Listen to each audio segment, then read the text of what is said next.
Is there any Egyptian history or Egyptian hieroglyphs that depict the loss of thousands of Israelite slaves?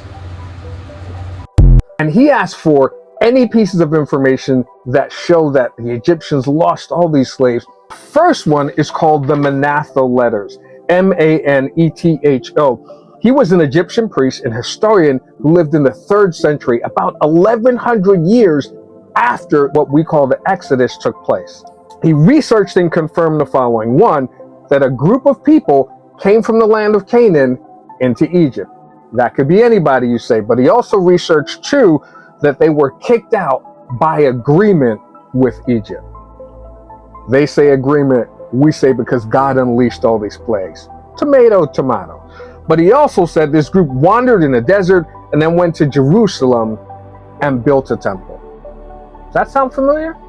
The second is the Soleb inscription. Now, the Soleb inscription was this inscription found on a temple in what is probably somewhere around present-day Sudan. It was built by Amenhotep III in the 15th century, and it was found on a column a list of all these nomadic people, including in the list of all the people that wandered around are the nomads of Yahweh. Oldest known artifact using the name Yahweh, and it was made by Egyptians.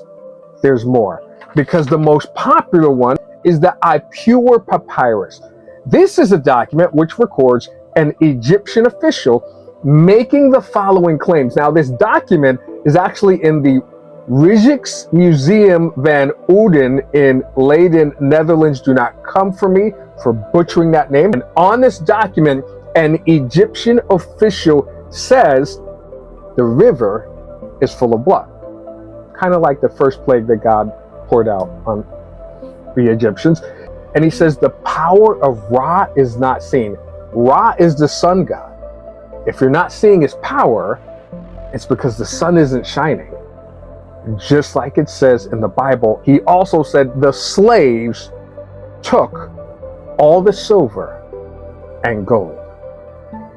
And if you read through the book of Exodus, over and over, God says that he is going to bless the Israelites with the silver and gold from the Egyptians.